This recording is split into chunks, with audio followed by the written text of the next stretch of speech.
안녕하세요. 과학 과목을 맡고 있는 백성혜입니다. 지난주에 이어서 과학에 대해서 오늘도 또 수업을 할 텐데요. 지난 시간 재미있으셨는지 모르겠어요.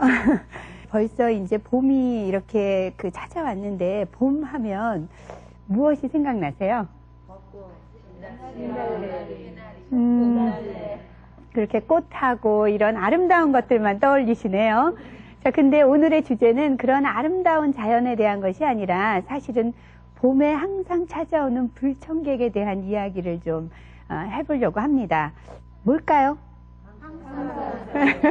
오늘의 주제가 바로 봄의 불청객 황사현상에 대한 이야기입니다.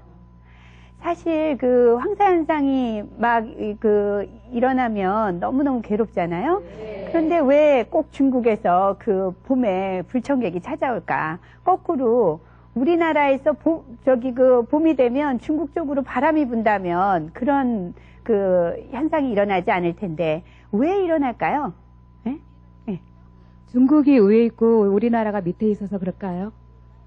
중국이 위에만 있나요? 중국 굉장히 크죠? 중국이 땅덩어리가 무지무지 크다 보니까 우리나라보다 위에도 있고 아래도 있어요. 이 위도로 보면. 그쵸?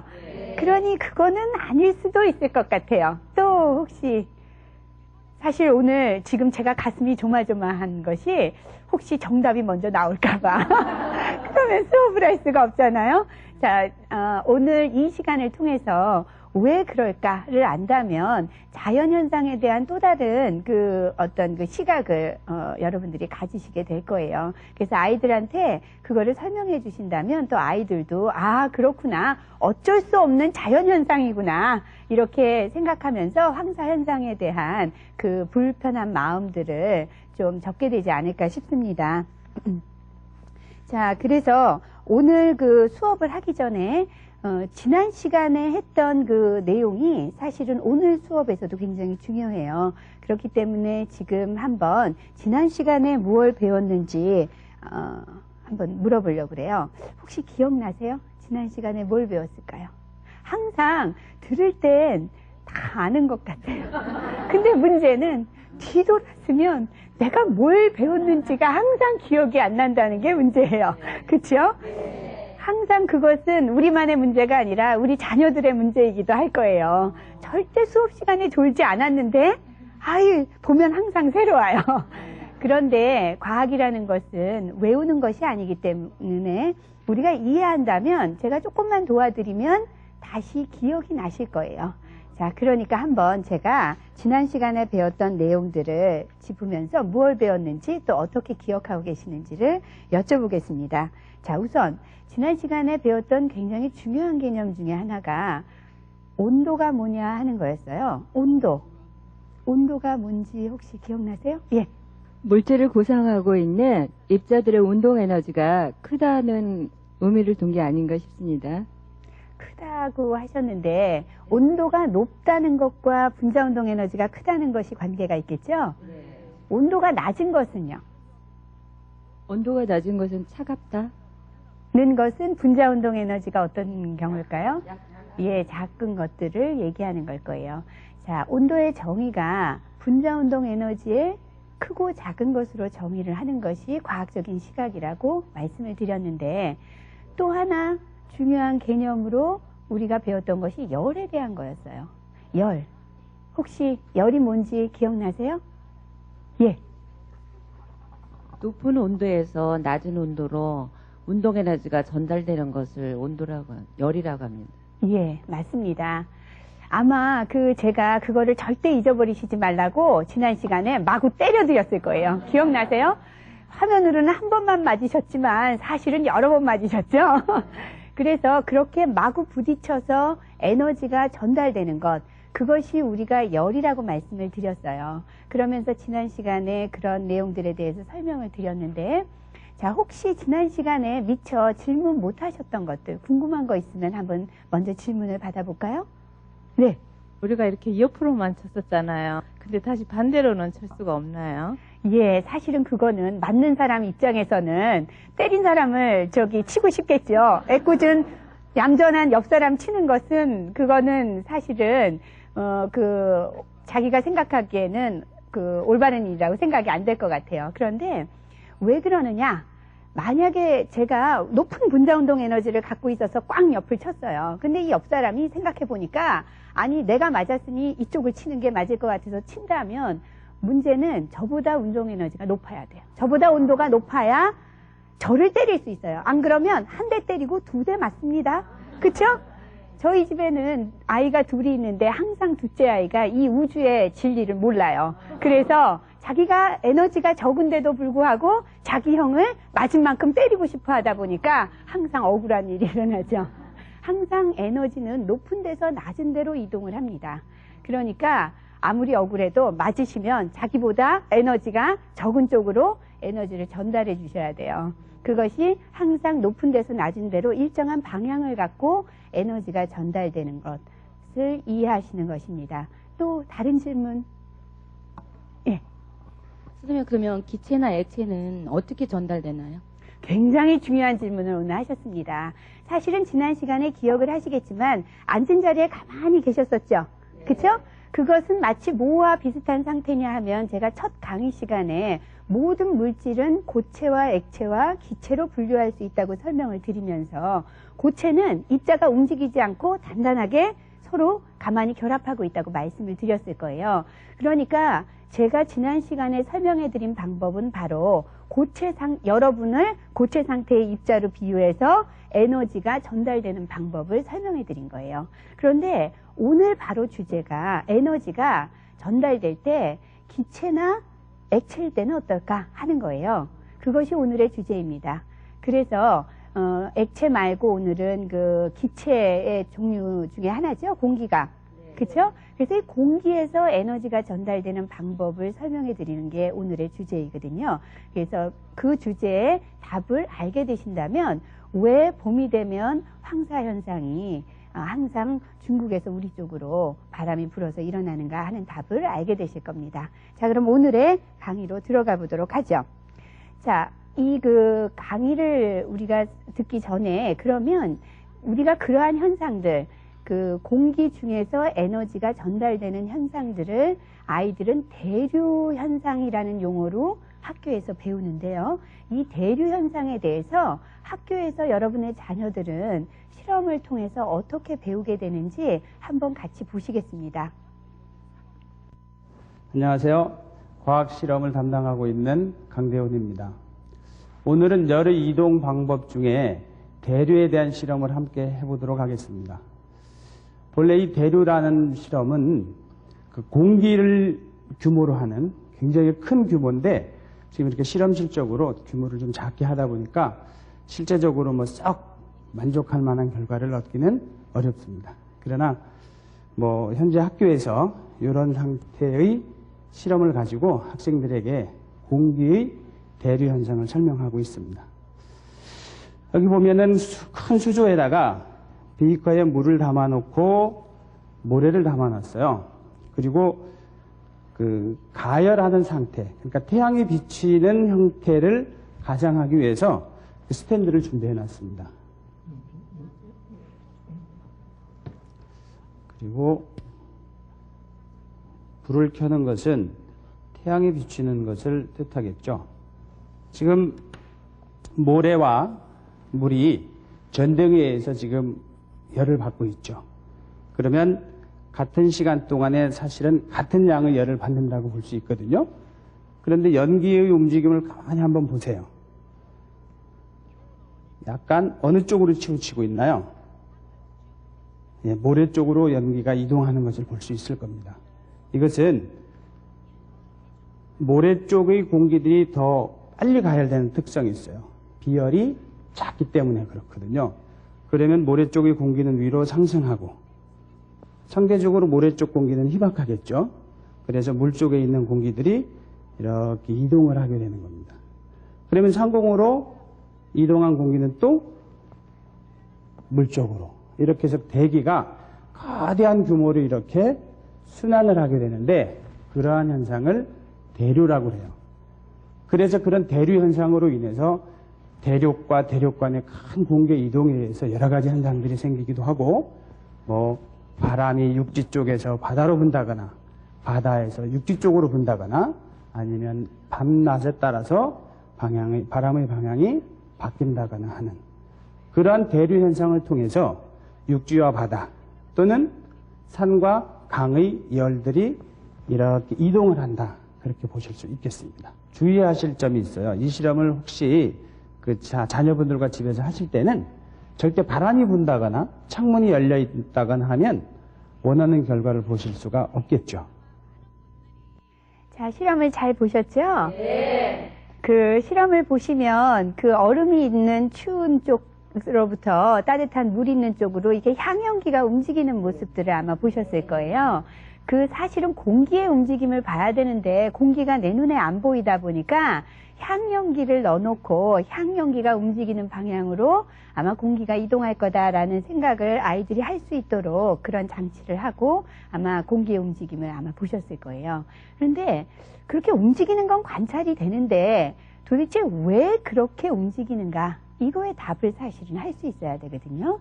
그래서 그거를 아이들이 물었을 때 엄마들이 야, 그거 답은 이거란다 라고 얘기해 주실 수 있으려면 사실은 하나의 개념을 더 알고 있으셔야 돼요.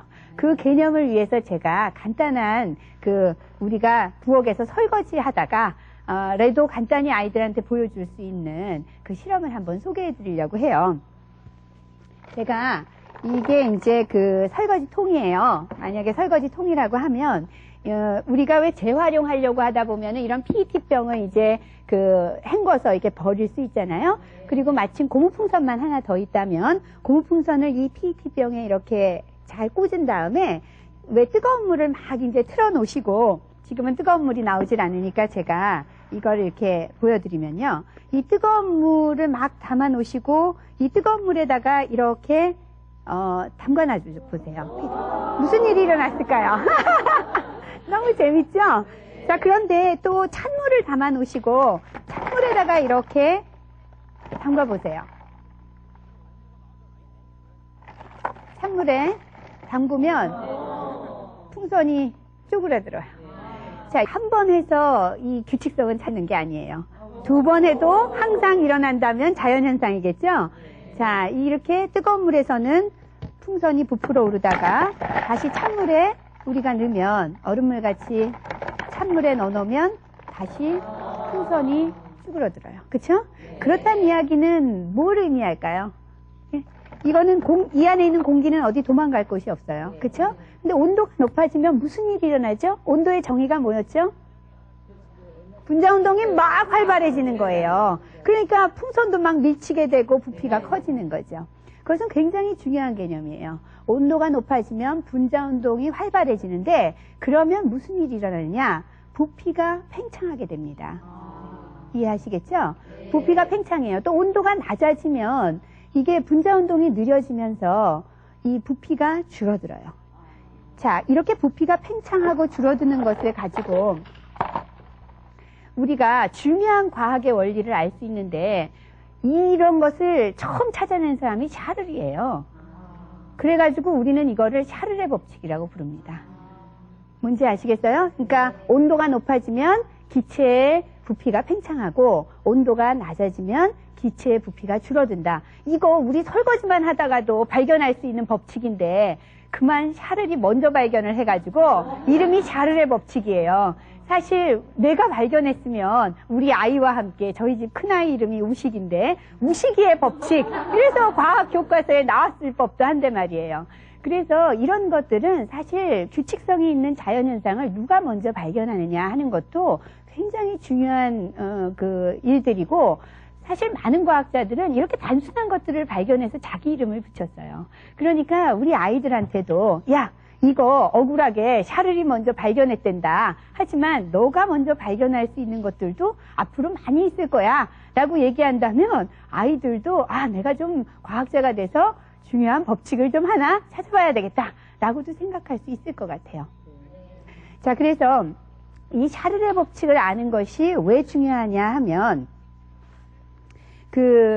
이제 추운 곳 제가 추우면 분자운동이 느려져서 이렇게 수축이 된다 그랬죠? 그러니까 이제 추운 곳에서는 분자운동이 느려지면서 서로가 부피가 줄어들었죠? 그러니까 서로 조밀하게 이렇게 붙어 있겠죠. 제가 운동까지는 못 그려요, 칠판에. 하지만 상상을 해보세요. 이게 추운 곳이면 여기 더운 곳에서는 분자운동이 활발하니까 부피가 팽창하니까 이렇게 멀리 떨어져 있었겠죠. 그쵸?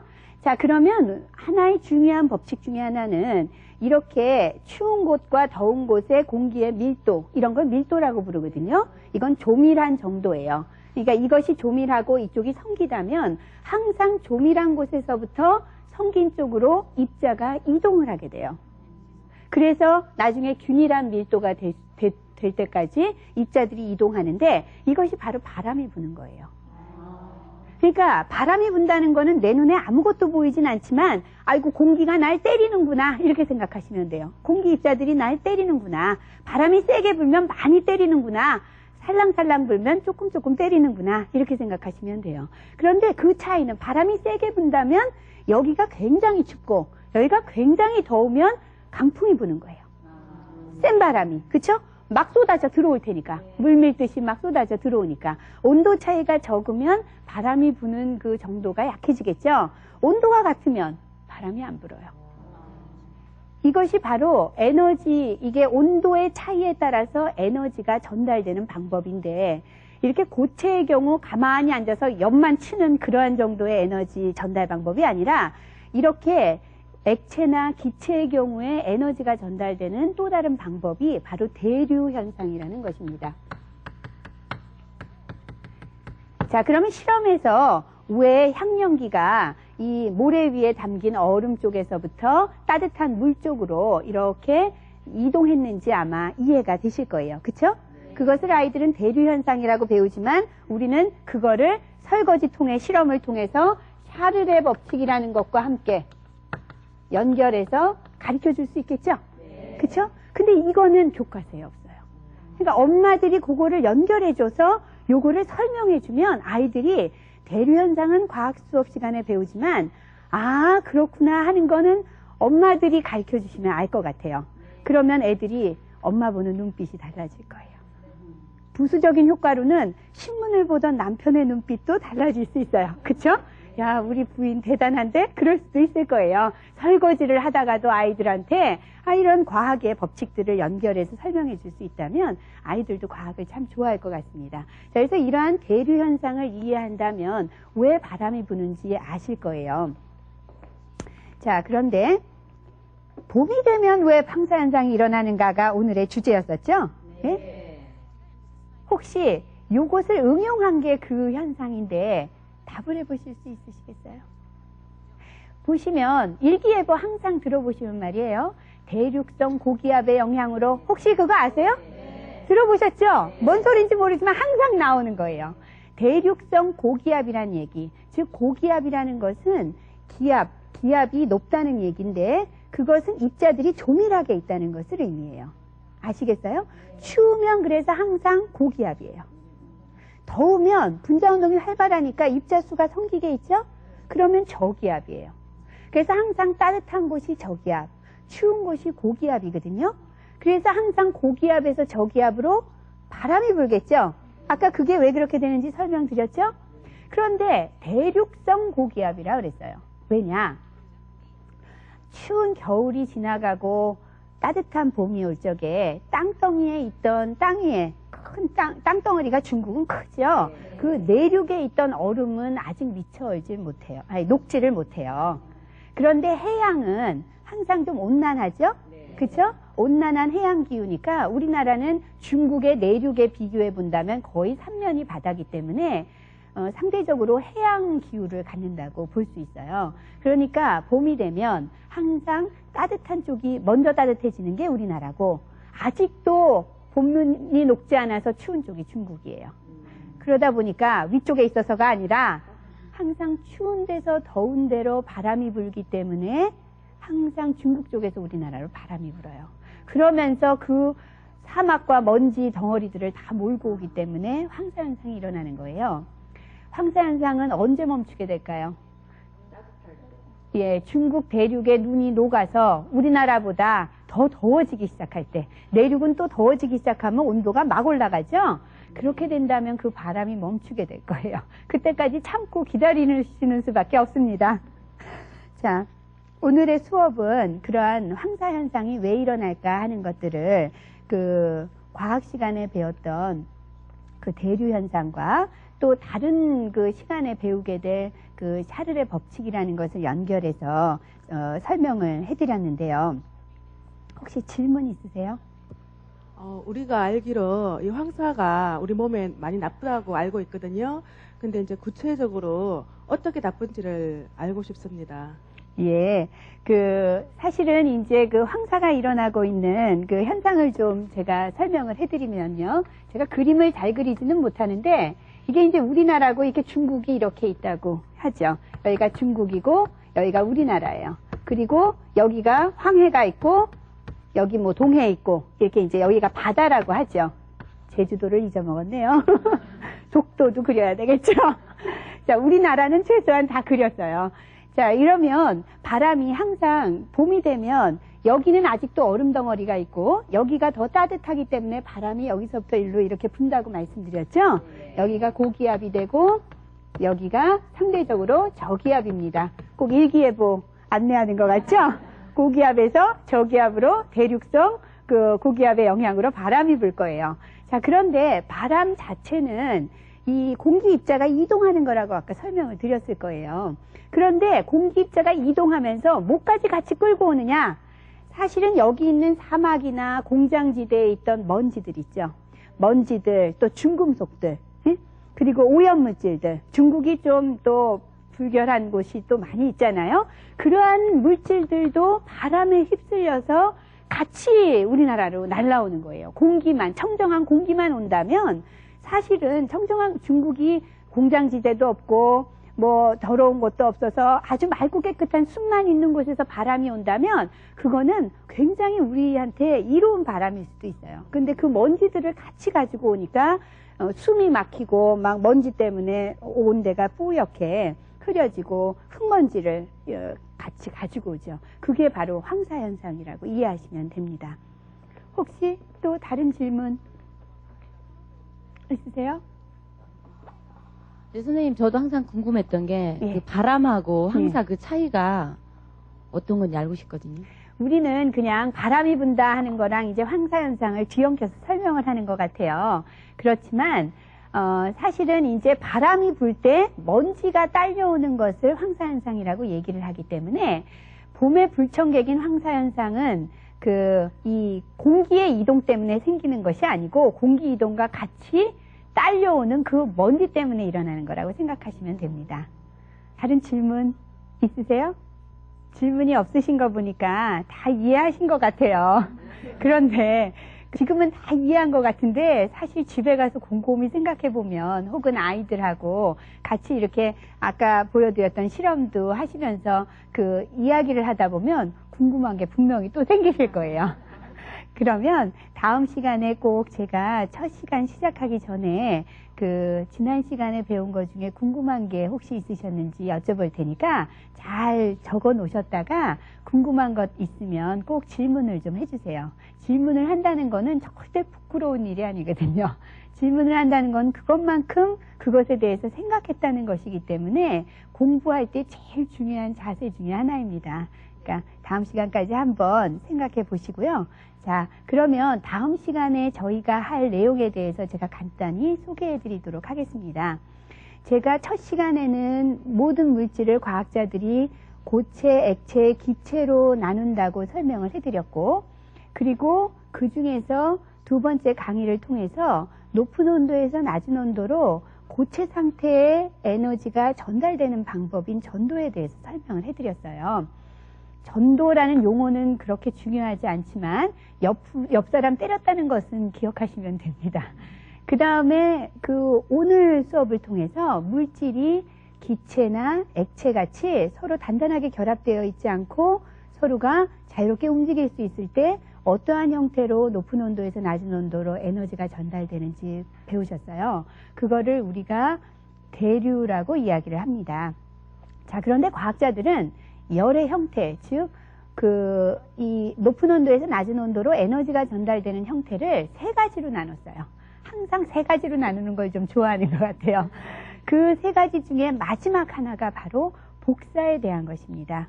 이 복사는 복사의 열이라는 것, 복사의 열이라는 것은 말이에요. 복사가 열이기 때문에 사실 이게 꼭 모래사장 비슷해요. 모래하고 사장이 모래사자가 들어가잖아요. 그래서 거의 동일한 얘기를 두 번 반복하는 건데, 태양으로부터 복사의 형태로 열이 전달되는 것. 그럼 굉장히 이제 뜨겁거든요. 그래서 우리가 그러한 복사의 형태로 열이 어떻게 전달되는지를 이제 다음 시간에 배우시게 될 텐데, 그렇다면 이 질문에 답을 하실 수 있습니다. 질문이 뭐냐? 높은 산은 말이에요. 이 땅보다 항상 더 추워요. 그거 아세요? 한여름에도 높은 산을 쳐다보면 하얀 눈이 덮여 있어요. 그런데 생각해 보세요. 태양으로부터 높은 산이 더 가깝잖아요. 그렇죠? 그리고 땅은 태양으로부터 더 먼데 왜 땅은 항상 더워도 이 그 높은 산은 얼음이 덮여 있을 만큼 추울까? 왜 높은 산이 더 추울까? 그 이유를 답하실 수 있게 될 거예요. 다음 시간 강의를 듣게 된다면 한번 미리 곰곰이 생각해보고 다음 시간에 오시면 더 강의가 재밌지 않을까 생각합니다. 오늘 수고하셨습니다.